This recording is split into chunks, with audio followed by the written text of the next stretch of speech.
lights up, TD Garden roars. Jayson Tatum on the floor. Pours in just with the step back three, and yet you got a $20 million center in Luke Cornett. Jaylen Brown, full court sprint, fast breakdown, crowds lit. Derek White with the lockdown D. Every game feels like history.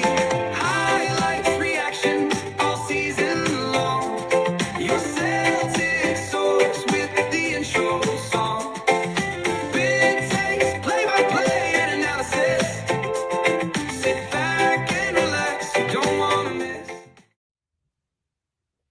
What's up, everyone, and welcome into your Celtic Source, home of your 1-3 Boston Celtics on the brink of collapse against the New York Knicks.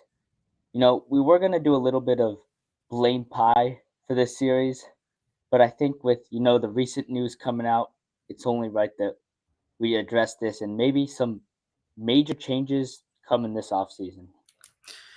Yeah, I mean, let's first, my heart goes out to Jayson Tatum. I mean, he was having an incredible game, an incredible season. We know not great couple first games, but like what a terrible injury. And he'll come back from it. But man, just terrible luck.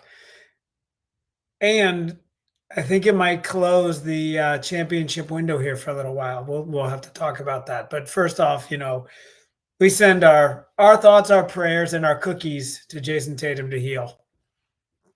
Yep, he's expected to make a full recovery. He underwent a successful surgery this morning.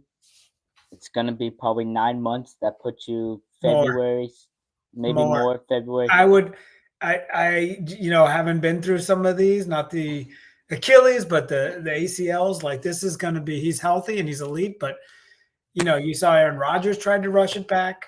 Didn't go well. I think we're looking at a good 9 to 12 months here. I think he's going to round into form for the playoffs next year, but I actually think it's going to be 26, 27 where he's back to himself. It's going to take a lot of time to get comfortable again. I'm not worried about him. It's his first major injury. I think he's going to make a full recovery. Yeah. Who knows? Obviously, he could re-tear or whatever. I guess we jump into, off season here. The original plan. Well, hold on. The series isn't over with the Knicks. I think our championship. It doesn't matter whether the series is over with the Knicks or not. You're not winning without Tatum. I think it's going to be hard. I don't think it's impossible, but I do think it's going to be hard. I will say the Pacers look nasty. Yeah. I have Pacers Thunder in the finals. Maybe. Just an interesting finals. I don't know if many people expected that. Or if many people will watch.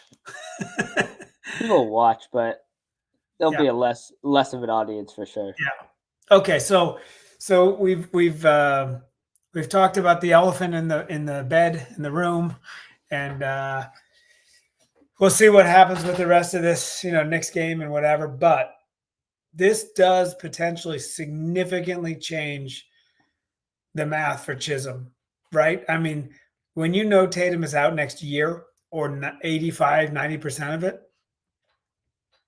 you got to it makes it easier for him to make the choices that people don't want him to make. Yeah. Here's what I think they should do. And you could tell me whether you agree or not. The original plan, I think, in most people's eyes, obviously we have no idea what he was going to do. But I think most people thought that you keep Tatum and Brown, you get rid of a couple guys on the edges, maybe Holiday, Porzingis, maybe Hauser. Hauser hasn't had a great season, really. Just some of those key guys, and you can get trades for a star like Kevin Durant or whatever, who just makes less but is still, the talent, at least offensively. And so people thought maybe you go out and make a trade like that and get some of your draft picks back, lower that price, but still get that offensive power, firepower. Now, I think that they should blow it up. Personally, I think you keep Brown, Tatum, and White, maybe Pritchard. Everyone else, I say you go next year is unfortunately sad to say, but I think it's a year where you try and stay low, get some draft picks, keep some picks. I mean, You're gonna they're be still good going with to make the playoffs, though. yeah. I think I mean, that's come on, the there's just problem. too much talent. You're gonna still with Brown and White and whoever, even if Tatum's out, you're still making the playoffs. So you try and go as far as you can next year with that, and then for 2026, 2027, you have first of all much lower salary. You have your picks, you make some trades, and you make another run for a second wave in 2026, 2027. Yeah, I mean, easier said than done. I think. I mean, there's another option, which is you bide your time. You got to make a move probably this offseason, but Tatum will be back, let's say, for the last 10 games of next season, something like that, maybe, right? Let's Sure. just call it. So, you're going to be in a position to make the playoffs. Maybe you're the 7th seed, maybe you're not, whatever, but too much talent on this team to lose enough games to not make the playoffs. So, you could say, we're going to hang on and we're going to make a run for it again. I don't think they will. I'm not even sure they should, but they could. So, Yeah, I wouldn't do that because I think if you can lower this team, you can get another run in 26 to 29 with still Brown and Tatum as your core guys for a yeah. championship. And I think you could try and go again for even a championship there, maybe even So, to be honest, I yeah, think with Brown and Tatum, I think they do win another championship. Like I think it so. didn't end up, how we all wanted it to this year. Obviously, it's not over yet, but that's just what I'm assuming is going to That's how happen. it feels. Yeah. So, I think the real question, though, is like you got a plethora of guys and, who can in the guard situation, right? And shooters. So you can definitely lose one or two. What I think the real question is, what are you going to do in the middle? Because as we know, when Porzingis was healthy, changes the game. Cornette is great, but he's not Porzingis, and he hasn't played great in these playoffs. Horford is Done. great, but I mean, is he really going to come back? Like, That's the problem. You get rid of Porzingis, which is the logical guy to get rid of based on the playoffs he's had in his injury prone. Right, he played less than half the games this season. yeah, You have one center, one right, playable center at most. Right, right. you're not getting much from Kata. You get a little bit from Cornette occasionally. You need a shooter, and to be honest, I don't want the Celtics going out and getting centers if they don't have to because it's just so unreliable centers. It feels like I'd rather have them get guards and Yeah, but forwards than a like center. you see the difference when you got a big guy in there, right? So I'd say if we rank in order who is most likely to get shipped, I think Drew Holiday is the first guy out the door, right? Just It's based and on it's money. not because of the talent wise. It's Nope. just the money because I think Porzingis is the more logical guy to get shipped, but Holiday makes more, Well, but both could get shipped, but I think with and he's Holiday, older. You got the money, but it feels like you got guys who I don't think they're as good defenders, though they're probably better shooters. I think he's a veteran presence. I think he has an incredible amount to the team, but like if you got to make choices, it feels like that's the choice they're gonna make. I think they sacrificed with Pritchard in the starting lineup over Holiday, to be honest. And Yeah, you lose that defense, but you have to. I think that gives you a little bit better offense, which down the stretch, I don't know. They could have used someone in these last couple minutes just to make a bucket. yeah. So I mean, I think that's how it feels. I think Hauser's cheap enough that you're just gonna hang on to him. I don't, he's not like I don't know. I think they're thinking about including him in holiday deals because yeah, that takes 12 million off your team, which when you have the salary, it's actually more closer to 25 with the taxes and whatever. So 25 million off your team. yeah. What I have the how much numbers do we here. have to drop to get under the Yeah. apron? So here's the thing. I think the 2020, I don't have the exact number, but the salary cap for just that first apron is I think 135 million, something like that. Okay, well we have Which no almost shot. every team's above that, basically. Right? Yeah. You're at 500 million. right? That's what the projected. Well, that's with the taxes and whatever. So no, $500 million is the team salary. I okay, believe. I I don't don't think know, so. but you're paying almost $276 million in taxes. Right. So You You're- drop Hauser. The contract itself is only $12 million, but with the taxes that come with it, you drop almost 25, 30 million because it gets them below that second sort of apron. Yeah, I mean that's the way I think they got to manage it, right? Is get below the second apron. I mean, I think the problem is, let's say you trade Porzingis, Holiday, and Hauser, right? So you're talking about dumping something like 65 or 70 million dollars of salary, right? Mm-hmm. That'll get you under the apron. But then Right. what? You got to replace. You got to go spend some of that to replace a big. Hear me out. You go for Giannis. I don't disagree with that. I thought that was an interesting trade. The question for the Bucks is why would they do that? Well, he wants out. Assuming he wants out. Why would they do that? You get a 3-for-1 deal. I mean, well, I don't know what would the Bucks take 1 year of Porzingis, 1 year of Jrue Holiday, and some picks for what's left on Giannis's contract. I can check here. Yeah. I think he he's got had 3 years left. 2 years. he has 3 years. 3 years left. 2027, 2028. So they're basically going to eat salary for a year with these guys. They'll need draft picks as well, right? They have the 28th pick again this year. Yeah, I don't know if they do that deal. It doesn't feel like a win to me if you're a Milwaukee, does it? It gives you a couple more players that you can. I mean, don't know. Maybe you would not. only do that if you're going to blow it up and then flip Holiday again and flip Hauser again and flip Porzingis again and basically load up in the draft. Mm-hmm. Like that's the only way. Like once I feel like if you're Milwaukee, if you lose Giannis, you're on full reset mode, right? Especially with Dame at the end of his career as well. Right. Funny enough, we could talk about the draft lottery, whatever, for a couple of seconds here. I mean, how does Dallas less than 1% chance 1.8 1.8 whatever to get the pick, and now they have Kyrie Irving, AD, most likely. They said they're going to draft Cooper Flag. You got what's his name? Their center. It's you have Derek Lively. You have And you know what though? They still won't win. I mean, that's a good team. I mean, you're Nico Harrison. Every single year, there's a funny thing going around. Every single year, right? He's been to multiple teams as the GM, right?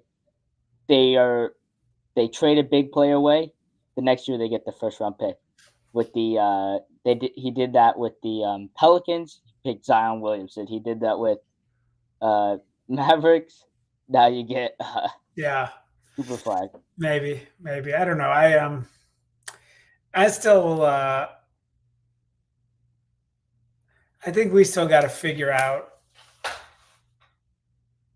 I mean, the only way to build and sustain stuff is with the draft because you got to have players that you can afford. You can't get a pick unless you're just glitching like the Dallas Mavericks were this year. Like you're not getting a pick in the playoffs. You're not getting a pick in the playoffs, but maybe if you package up, if you're willing to send a couple guys, top stars on, like look at the Lakers. I don't know. Would the Lakers like Jrue Holiday? Would he help them? Would the Lakers like Porzingis for a year now that they don't have AD? Like, there's guys that are if you're out for the year, there's guys that are close that could use your assets. Especially if you're not trying to win, which I think the Celtics should still try and win because you're not going to lose enough games to make it worthwhile.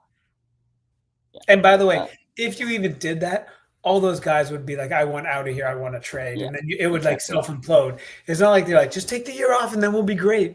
Just doesn't work like that. It could be a big year for Jaylen Brown. Yeah. As long Jaylen as he Brown's doesn't, an option as well. I hope he doesn't go too Marcus Smart on us. Yeah. What do you thoughts on Jaylen Brown being the one that they I dip? I want to look at the full body of evidence on Jaylen Brown. I don't think he's had a great year. Mhm. I thought last year he had a great year. He I had a thought great last year, playoffs. huh? He had a great playoffs. I don't know if he had a great.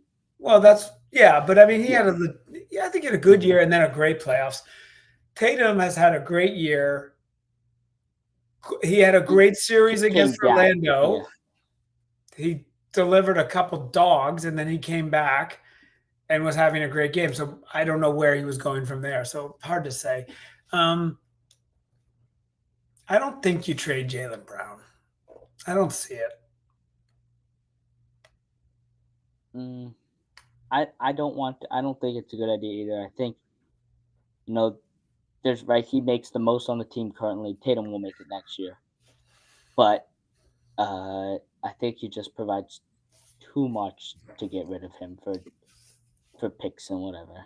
Well, look, I mean, here's the thing. At the end of the day, picks don't solve everything. Not Just the picks we're getting. No. You even need players. even when you get the number one, the number two pick, like go back a second, look at the picks for Brown, look at the picks for Tatum. It took years for those guys to develop and And put the pieces around them. and funny enough, they didn't get those two guys on like terrible seasons in the lottery.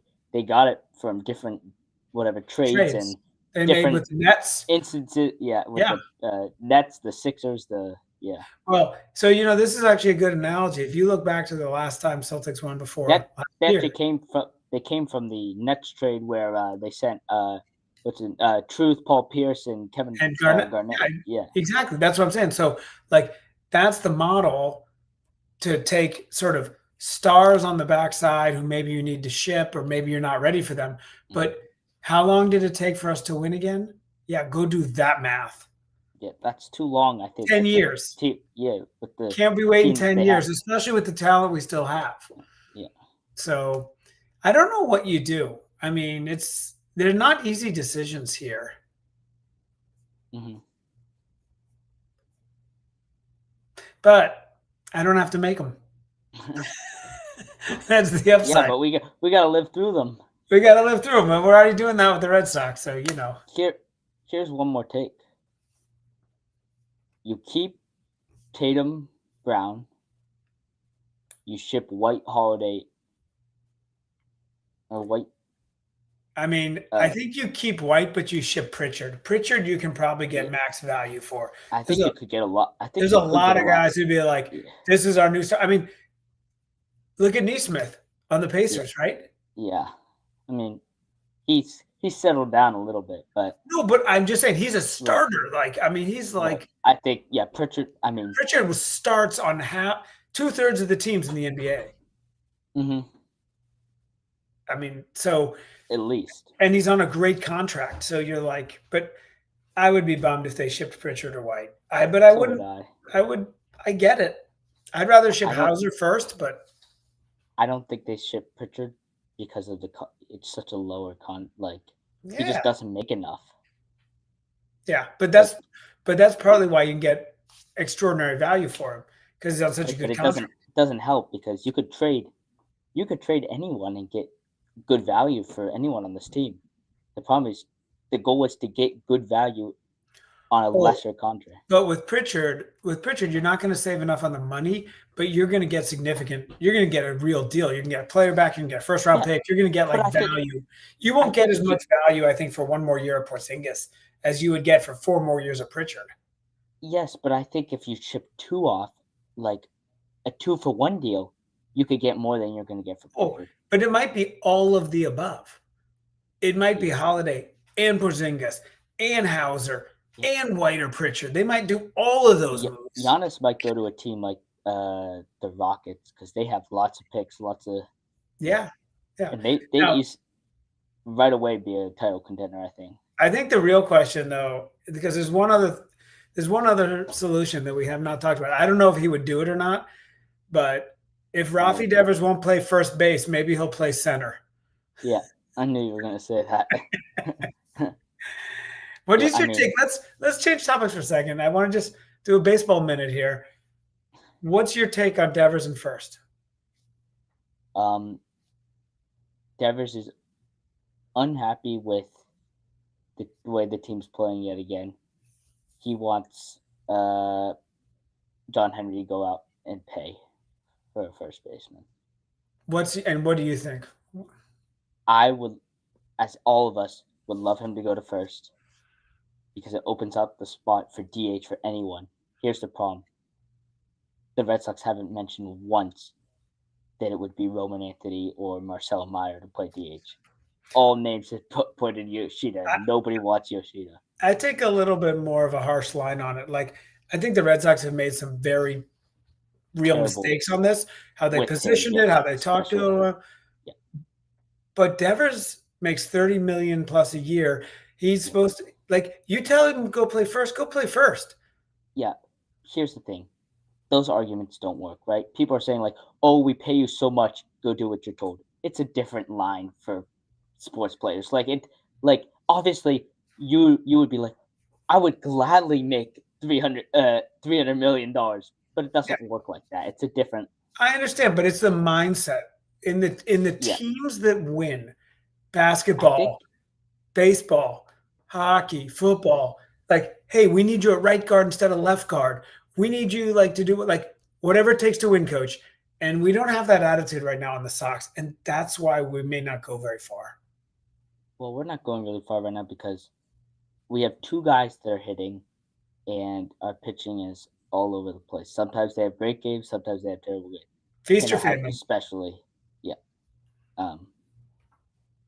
So, that's. All right, that's a topic for the Celtics offseason. Yeah. I guess we can sort of final thoughts here. Yeah. Something's coming. We all know that this team is not, especially the way they're going down the season. They're not running it back for a third season. Just would not. It's not worth it after you paid $6 billion. Yeah. Especially because you're not going to win without Tatum next year. No matter. I'm not saying regular season. You could still have the number one seed in the Eastern Conference for sure, but I think you just can't go very far in the playoffs, especially with the Western Conference. I would argue next season, I don't think they're ready for it yet. They get rid of conferences. That's not happening. They're thinking about it. We're not quite there yet, but I say you go 1 versus 16, 2 versus 15, because there's teams like the Mavericks, the Suns could be in the playoffs if they weren't in the Western Conference. No, that's above our pay grade.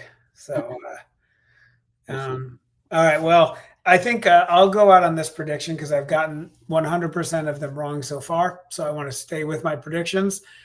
I think we win the next game. I think Celtics take down the next game. I think so. I think they don't give up that easily. They don't go out. I think they get angry. And I mean, if I told you that Derek White would have 14 points in the first quarter with 4 threes and Tatum would have 19 and then end up with 42, you'd be like, we won this game, right? I mean, Jalen Brunson is just so good down the court. I gotta give the Knicks credit, and we probably should have started with that. Probably should. The Celtics, I think I'll just say this is the first game they won. On Thursday, if we lose, yes, I agree. On Thursday, if they lose, obviously if they win, we'll be a little bit happy, sort of living on to our last bit of hope. Yeah. But on Thursday, if they lose, I think we start with just the series that the Knicks play before we get into the Celtics, because despite the collapses from the Celtics in 3 of these 4 games, I don't think the Knicks were that bad. I think they were much better than they played in the regular season against the Celtics.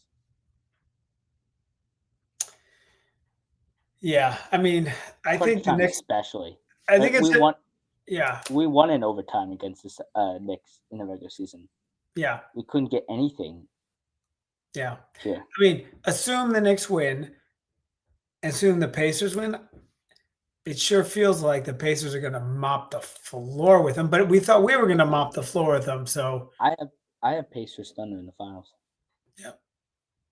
Yep. I'm not sure I would give up on the Nuggets quite yet. Really? I They're don't they're know. down 3-2. They're exhausted. Jokic. We'll see what happens with the game tonight. Yeah. All right. Well, we'll keep tuning into that, and we will definitely do a post-mortem, whatever happens in the next game here, right? Yep. We'll actually be live right after the game for a instant reaction. Whatever happens, we'll keep it short. I'm not gonna go, even if they lose, I'm not gonna go super deep into all the offseason stuff and whatever. We talked a little bit about it tonight, but I'll keep it short just on the game itself, and then Thursday show on, either staying alive, one last hope, or what goes on ahead, and maybe some predictions for the rest of the NBA. Yeah. All right. Well, until then. Yep. We're gonna wrap it up here. Thank you guys so much for watching. Please like and subscribe. Follow on social media. We will keep you updated on whatever happens in the upcoming days with more news from the Celtics, other NBA teams, and until next time, go Celtics, I guess. Go Celtics. Win, lose, or draw. That's our team. Go C's. It's over. Time to say it again, Boston. Anything's possible. Banner number 18 has been secured.